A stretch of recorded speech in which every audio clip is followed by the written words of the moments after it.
Hello students, चलिए start करते हैं। एक्सरसाइज 1.1 का क्वेश्चन नंबर 1 का फिफ्थ पार्ट देखते हैं क्या है। Relation R in the set A of human beings in a town at a particular time given by this this and this. यहां पे बहुत सारे रिलेशन हमें मेंशन कर रखे हैं। क्या है सेट? क्या है? ह्यूमन बींग्स का सेट है किसी टाउन के अंदर। ठीक है, और मान लो यहां पे फर्स्ट पार्ट करने से पहले हम क्या मान लेंगे, सेट ए है उसके अंदर ह्यूमन बींग्स दे रखे हैं।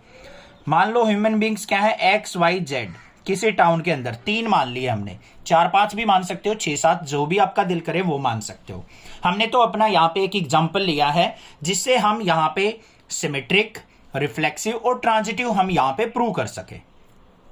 पहला जो रिलेशन दे रखा है बच्चों क्या है, X comma Y such that X and Y work at the same place. Work at same place. इसके लिए ध्यान से देखो क्या क्या हमारे रिलेशन बन सकते हैं। एक्स का एक्स के साथ रिलेशन हो सकता है। एक्स और एक्स एक ही जगह काम करेंगे। एक्स अगर एक बंदा है, सिंगल बंदा, मान लो मैं ही हूं, अगर मैं एक जगह काम कर रहा हूं तो मैं दूसरी जगह तो कर ही नहीं सकता, वहीं पे रहूंगा, तो मेरा रिफ्लेक्स हो सकता है। वाई वाई का भी रिफ्लेक्स हो सकता है और जेड जेड का भी रिफ्लेक्स हो सकता है। मतलब तीनों यहां पे एक ही जगह पे हमेशा एक ही जगह काम करते मिलेंगे आपको। ठीक है, अगर ये समझ में ना आए ना कैसे बन रहे हैं पेयर, तो उसका सिंपल सा काम होता है बच्चों, जो ए सेट है ना उसके एलिमेंट्स को हम क्या करें, यहां पे इस तरीके से लिख ले, एक्स वाई जेड। ये ए सेट हो गया, इसकी क्रॉस प्रोडक्ट कर दो सेम इसी सेट के साथ, एक्स वाई जेड के साथ। तो क्या क्या पेयर बन सकते हैं, एक्स का एक्स के साथ, वाई का वाई के साथ, जेड का जेड के साथ बना दिए। और क्या हो सकते हैं, एक्स का वाई के साथ, ये हो गया, एक्स का जेड के साथ, ठीक है, फिर वाई का एक्स के साथ और वाई का जेड के साथ, हो गया वही, जेड का फिर एक्स के साथ और जेड का वाई के साथ। ये पेयर हमारे यहां पे पॉसिबल हो सकते हैं अगर हमारी लोकेलिटी के अंदर 3 पर्सन है तो। इस तरीके से इनके डिफरेंट डिफरेंट पेयर यहां पे रिलेशन में बन सकते हैं। ये बात समझ में आ गई। अब चलते हैं फर्स्ट पार्ट के अंदर, रिफ्लेक्सिव कैसे चेक करते हैं। यहां पे देखो X X Y Y Z Z present है रिलेशन के अंदर। X X Y Y Z Z belongs to relation, so it's reflexive. तो ये क्या बन गया, हमारा रिफ्लेक्सिव रिलेशन बन गया। सेकंड चलते हैं। सेकंड क्या है हमारा, क्या चेक करना है हमें, सिमेट्रिक। सिमेट्रिक के लिए क्या होना चाहिए बच्चों, देखो ध्यान से, ए कोमा बी अगर बिलोंग्स टू आर है तो बी कोमा ए उसका अपोजिट उल्टा भी हमारा बिलोंग्स टू आर होना चाहिए। तो कोई भी ले लो, जैसे मान लो एक्स कोमा वाई है, बिलोंग्स टू आर है, रिलेशन के अंदर प्रेजेंट है, ये रहा। तो वाई कोमा एक्स, देखो भाई वाई कोमा एक्स भी प्रेजेंट है, इसका उल्टा, तो वाई कोमा एक्स भी हमारा रिलेशन के अंदर प्रेजेंट है, सो इट्स क्या हो जाएगा, सिमेट्रिक। सिमेट्रिक रिलेशन हो गया ये। थर्ड वाले पे चलते हैं, ट्रांजिटिव। ट्रांजिटिव का बिल्कुल सिंपल सा काम है, देखो ए कोमा बी अगर बिलोंग्स टू आर है और बी कोमा सी ये भी बिलोंग्स टू आर है, तो ए कोमा सी क्या होना चाहिए, बिलोंग्स टू आर होना चाहिए। ये कंडीशन होनी चाहिए, तब हम कह सकते हैं वो क्या है, ट्रांजिटिव। अब यहां पे कोई भी एक रिलेशन उठा लो, एक्स और वाई उठा लिया हमने, मान लो X Y belongs to R है और वाई कोमा जेड ये भी बिलोंग्स टू आर है, तो क्या एक्स और जेड भी बिलोंग्स टू आर है, बिल्कुल एक्स और जेड भी क्या है हमारा, बिलोंग्स टू आर है। ध्यान से देखो, एक्स और वाई ये रहा आर के अंदर है, वाई और जेड ये रहा ये भी इसके अंदर है, तो हमारा एक्स और जेड भी होना चाहिए। तो एक्स और जेड कहां पे है, ये रहा, एक्स और जेड भी रिलेशन के अंदर प्रेजेंट है, तो यहां पे क्या लिखेंगे, सो इट्स ट्रांजिटिव। तो ये क्या है, एक ट्रांजिटिव रिलेशन है। समझ में आ गई बात, क्लियर है, कोई दिक्कत नहीं है। अब सेकंड वाला पार्ट देखो बच्चों, बिल्कुल सेम है, कुछ नहीं difference, same as it is question करना है। X Y such that X and Y live in the same locality. अब एक जगह काम करते हो या एक जगह रहते हो तो बात तो बराबर ही है, तो दोनों पार्ट सेम है, ऐसे ही करना है। सेकंड पार्ट खुद से ट्राई करना है, ठीक है। अब चलते हैं सी पार्ट के ऊपर। सी पार्ट के अंदर हमें क्या मेंशन कर रखा है, थर्ड पार्ट में हमें गिवन है सी के अंदर रिलेशन जो है वो क्या है, X is exactly 7 centimetre taller than Y. कि x जो बंदा है वो y से 7 सेंटीमीटर टॉलर है। तो इस रिलेशन को देखेंगे ये रिफ्लेक्सिव है, ट्रांजिटिव है या फिर सिमेट्रिक है या नहीं है। तो ध्यान से देखो, हमारे पास जो पर्सन्स थे सेट ए के अंदर वो क्या थे बच्चों, x y z, और इनका पेयर जो बना था हमारा वो क्या क्या था, वो यहां पे हमने शो कर रखा है, ये रहे x x y y z z इस तरीके से। अब ध्यान से क्या देखना है हमें, क्या रिलेशन दे रखा है बच्चों, रिलेशन जो है वो लिख लेते हैं एक बार, x comma y such that x is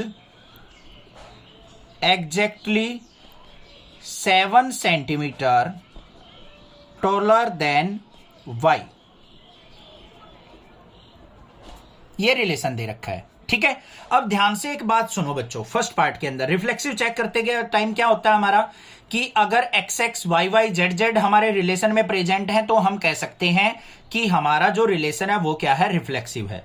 अब बच्चों एक चीज ध्यान से देखो, एक्स जो है हमारे पास क्या होना चाहिए, एक्स एक्स प्रेजेंट होना चाहिए। क्या हमारा ये एक्स हो गया, ये वाई हो गया। ध्यान से सुनना इस वाली चीज को, ये अगर मान लो एक्स है, ये हमारा वाई है, वाई जो है वो क्या नाम है, एक्स जो है वाई से 7 सेंटीमीटर टॉलर है, ये बड़ा है।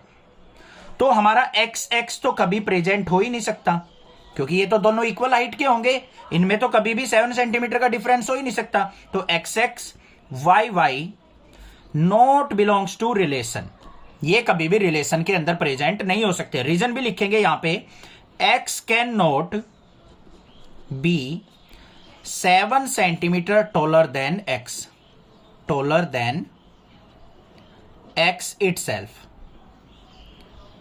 कोई खुद अपने आप से 7 सेंटीमीटर टॉलर हो सकता है, नहीं हो सकता।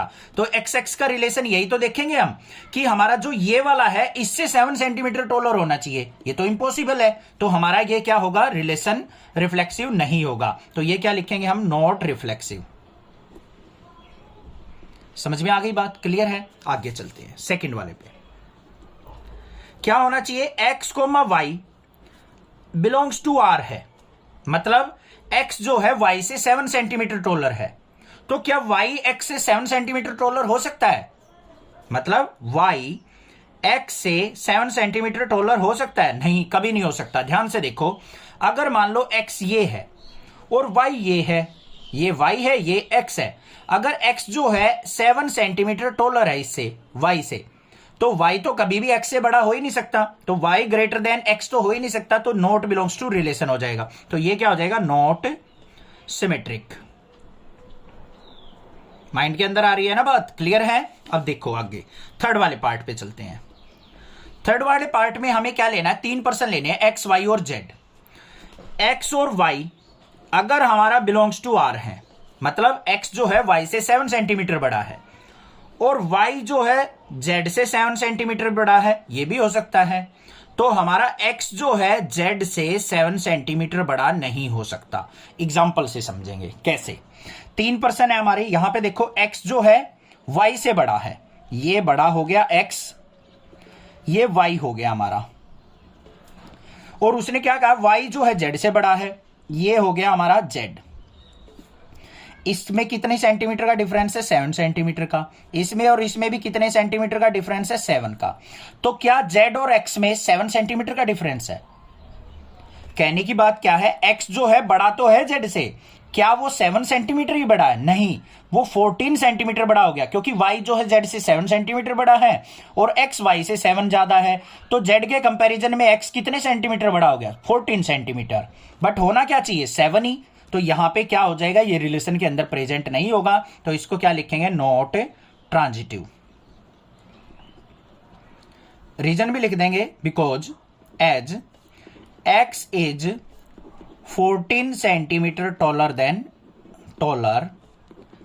देन z, क्योंकि x जो है z से 14 सेंटीमीटर टॉलर होगा, ना कि 7, क्योंकि कंडीशन रिलेशन में तो 7 सेंटीमीटर का डिफरेंस होना चाहिए, यहां पे आ रहा है 14 का, तो ये रिलेशन के अंदर प्रेजेंट नहीं हो सकता। समझ में आ गई बात, क्लियर है। सी पार्ट भी कोई दिक्कत नहीं है। नेक्स्ट करेंगे डी और ई पार्ट, बिल्कुल सेम है। डी को समझेंगे, ई खुद से करना है। डी पार्ट के अंदर क्या दे रखा है हमें, रिलेशन जो दे रखा है, relation is equal to X और वाई का such that X is wife of Y, कि एक्स जो है वाई की पत्नी है। ठीक है, एक्स जो है क्या दे रखी है, वाई की पत्नी, मतलब ये हो गया हमारा हस्बैंड हो गया इसका, और ये हो गई वाइफ। जनरल लाइफ से रिलेशन देखना है आपने, अपने सोशल लाइफ में रिलेशन देख लो बस, उससे ही क्लियर हो जाएगा। अब पहला पार्ट क्या होता है, रिफ्लेक्सिव। रिफ्लेक्सिव के अंदर क्या होना चाहिए, X X, Y Y, Z Z. क्या ये पॉसिबल हो सकते हैं, बिलोंग्स टू आर करेंगे, इस रिलेशन से बिलोंग करेंगे बच्चों, नॉट बिलोंग्स टू आर। क्यों, एक्स कभी भी एक्स की पत्नी नहीं हो सकती, क्योंकि एक्स तो खुद वाइफ है, वो अपने आप की वाइफ कैसे हो सकती है, नहीं हो सकती ना। सोशल लाइफ से रिलेट करके क्वेश्चन करने हैं आपको, रिलेशन का मतलब यही है, सोशल चीजें यहां पे यूज होने वाली हैं। तो ये कभी भी बिलोंग्स टू आर नहीं हो सकती, खुद से कोई अपने आप से खुद की पत्नी कैसे हो सकती है, नहीं हो सकती। तो ये क्या हो जाएगा, नॉट रिफ्लेक्सिव। समझ में आ गई ना बात, क्लियर है। सेम एज इट इज इस वाले पार्ट में x is father of why they रखा है, तो ऐसे ही एक्स एक्स कभी भी खुद से अपने आप में कोई किसी का पति का पापा कैसे हो सकता है, नहीं हो सकता। तो सेम क्वेश्चन ये है, खुद से करना है। दूसरा पार्ट, दूसरे पार्ट के अंदर क्या है, X comma Y belongs to R. X जो है वाई की पत्नी है, एक्स क्या है, वाई की पत्नी। तो क्या वाई एक्स की पत्नी हो सकती है, होगी या नहीं, not equal to, not belongs to relation. मतलब देखो, एक्स अगर वाई की पत्नी है तो वाई क्या हुआ, हस्बैंड। तो वाई कभी वाइफ थोड़ी ना बन जाएगी एक्स की, तो ये क्या हो गया, नॉट बिलोंग्स टू रिलेशन। तो ये क्या हो जाएगा, नॉट हमारा सिमेट्रिक। क्वेश्चन समझ में आ रहा है ना, अब समझ में आ गया होगा रिफ्लेक्सिव सिमेट्रिक का मतलब, अब तो इजी हो गया होगा। तो चैनल को जरूर सब्सक्राइब कर लेना अगर नेक्स्ट क्लासेज आपको अच्छा चैनल लगता है तो। थर्ड पार्ट और देख लेते हैं भाई। देखो यहां पे x जो है, X Y belongs to R है, और Y Z belongs to R, तो हमारा Z X belongs to R होना चाहिए। इसको चेक कर लेते हैं, अगर ये कंडीशन हमारी सेटिस्फाई होगी तो हम इसको क्या कह देंगे, ट्रांजिटिव, नहीं तो नहीं कहेंगे भाई। तो इसको चेक करने के लिए ध्यान से देखो, क्या कहा है, एक्स जो है वाई की पत्नी है, ठीक है, ये हो सकती है, पॉसिबल है। तो वाई जेड की पत्नी हो सकती है, नहीं, वाई तो क्या है, एक्स का हस्बैंड है, तो वो जेड की पत्नी कैसे हो सकती है, तो ये नॉट बिलोंग्स हो गया। और जेड एक्स की पत्नी तो हो ही नहीं सकती कभी भी, तो ये भी क्या हो गया हमारा, नॉट इक्वल, क्योंकि एक्स जो है वाई की पत्नी है। तो ये दोनों क्या हो गए हमारे, नॉट बिलोंग्स टू रिलेशन। तो यहां पे क्या लिख देंगे, नॉट ट्रांजिटिव। ठीक है, घबराने की जरूरत नहीं है, कहीं टेंशन ले जाओ कि सर समझ में नहीं आ रहा, क्या कौन किसकी पत्नी है, कौन किसकी पत्नी है। अरे अपनी सोशल लाइफ से देख के चलो इसको भाई। एक्स और वाई जो है, एक्स अगर वाई की पत्नी है तो वो किसी और की पत्नी थोड़ी ना होगी, तो एक्स और जेड का तो रिलेशन हो ही नहीं सकता, ये कट गया। और एक्स और वाई का रिलेशन है तो वाई का जेड के साथ भी रिलेशन नहीं हो सकता, ये भी कट गया। तो हमारा क्या हो गया, नॉट ट्रांजिटिव। क्लियर हो गया क्वेश्चन, कोई भी दिक्कत लगे आप मुझसे पूछ सकते हैं, अदरवाइज चैनल को सब्सक्राइब कीजिए, लाइक कीजिए और शेयर कीजिए। Thank you students for watching your channel. Next classes.